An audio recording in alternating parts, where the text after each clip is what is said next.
네, 안녕하세요. 펀드메딕입니다.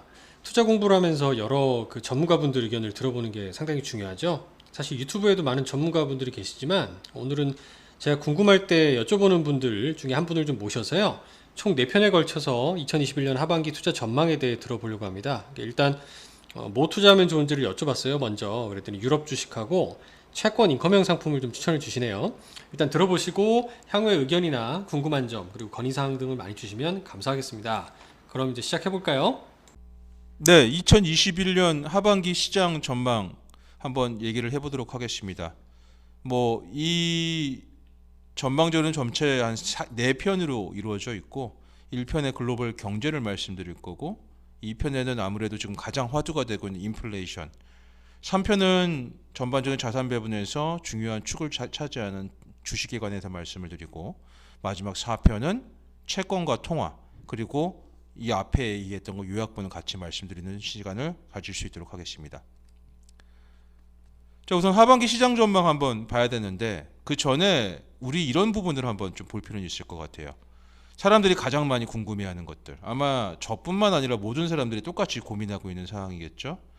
지금 델타 변이 바이러스에 대한 얘기가 많이 나와 있고 한국도 지금 확진자 수가 1,700명, 1,800명을 넘어가는 상황이 연출이 되고 있는데 이게 과연 시장에 어떤 영향을 줄 것이냐라는 부분을 계속 유심히 봐야 되죠. 근데 재밌게도 이러한 변이 상황에 대해서 영국 같은 경우는 7월 19일 날 노 마스크 데이, 그러니까 프리덤 데이라고 얘기를 하죠.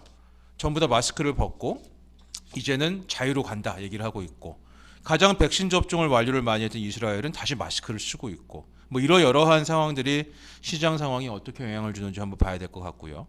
두 번째는 주식의 높은 밸류에이션입니다.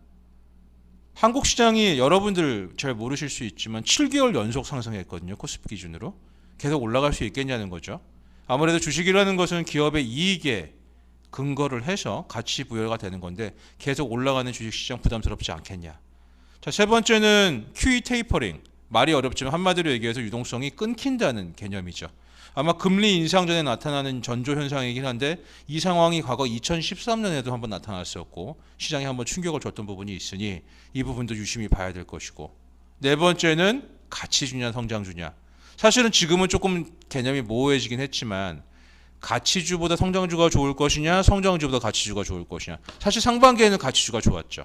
근데 최근 들어서는 다시 성장주가 올라가고 있는 추세니 이런 부분 보실 필요 있을 것 같고, 자, 다섯 번째는 인플레이션입니다. 최근 나오고 있는 지표들에 대해서도 상당히 물가 부담이 나타나고, 사실 물가가 올라간다는 것은 금리가 인상되는 직결되는 부분이니까 그거 신경 쓰셔야 되고요. 마지막에 중국의 테크 기업 규제. 중국의 시총에서 많은 부분을 차지하고 있는 알리바바라든가 최근에 기사화되는 디디 이런 쪽 같은 경우에 어떠한 규제, 사실은 이게 중국만의 문제가 아니라 이 규제라는 부분이 실질적으로는 투심에 영향을 줄 수 있기 때문에 이것도 같이 볼 필요가 있으실 것 같아요. 그래서 이런 6가지 사항들 하나씩 풀어보겠습니다. 자, 시장 관련돼서 간단하게 한번 보죠. 제가 여기 상이한 회복세라고 말씀을 드렸는데 사실 이런 부분들이 있습니다. 각 국가별로 움직이고 있는 경제 성장 추세가 다르다는 거죠. 특히나 각 국가별로 갖고 있는 좋은 점과 나쁜 점이 다른 부분이, 유럽은 예를 들어서 이런 거죠. 백신 접종이 증가하고 있다. 영국의 일례로 보실 수도 있고, 두 번째는 7월 달부터는 유럽 회복기금, 유러피언 리커버리 펀드라고 하는데 이 펀드의 규모가 어느 정도냐면은 약 GDP, EU 전체 GDP 0.6% 정도를 기여할 정도로 크고 한국 돈으로 하나로 1,020조 원 정도 됩니다. 사실 유럽이 여러 국가가 합쳐져 있다 보니까 좀 실행이 늦어졌던 부분이 있지만 그게 이제 시행이 7월 달부터 되는 거고요. 하지만 또 악재는 코로나 바이러스 변이, 델타 변이가 어떻게 움직일 것이냐 이런 부분이고요. 중국은 한번 보죠. 가장 먼저 우한 폐렴이라고 시작됐던 바이러스가 성공적으로 전염병이 통제가 됐고, 그리고 그 어느 나라보다 먼저 경기가 회복이 됐던 부분들이겠죠. 이러면서 소비가 회복되고 있고요. 하지만 우려사항들은 통화 정책을 그 어떤 나라보다 빨리 시행을 했죠. 금리를 가장 빨리 올렸고, 그리고 또 하나는 아까 얘기한 테크 우려, 지정학적 우려가 아직 있다는 부분이죠. 자, 미국 가장 시장을 선도해 왔었고 경제 회복이 잘 되고 있고 재정 부양책도 지금 법 그러니까 의회에서 표결이 될 건데 여기는 그 누구보다 빨리 성장하고 잘 성장하니까 인플레이션 우려가 있는 거고요. 아시아는 이러한 유럽과 미국의 경제 호조세의 수출이 좋아지는 부분들, 한국도 수혜를 많이 보고 있습니다.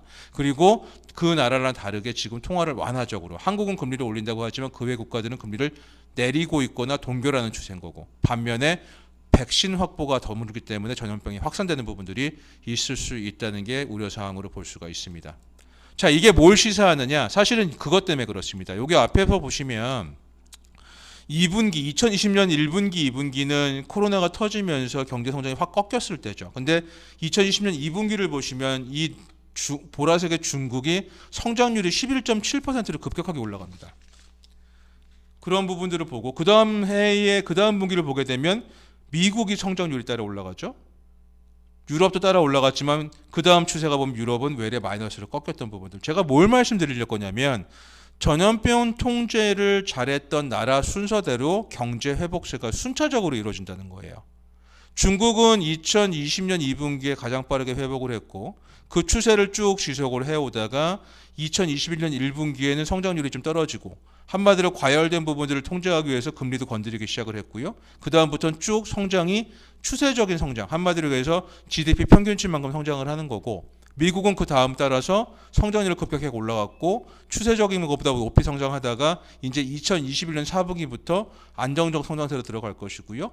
유럽은 그 다음 스텝으로 움직이는 것이고 아시아는 그 다음으로 움직인다는 거죠. 과거에 QE를 썼던 거랑 다르게 이거는 전염병 통제 상황에 따라서 성장률이 순차적으로 진행되는 부분들이 있다는 부분을 보시면 여태까지 여러분이 투자했던 중국이 먼저 움직였고 미국이 그 다음 움직이고 유럽이 올해 상반기에 좋았고 이제는 그 다음 국가는 이머징이 될 수 있다. 이런 부분까지 같이 고민해 보실 필요가 있다고 생각돼서 성장률을 말씀을 드렸습니다.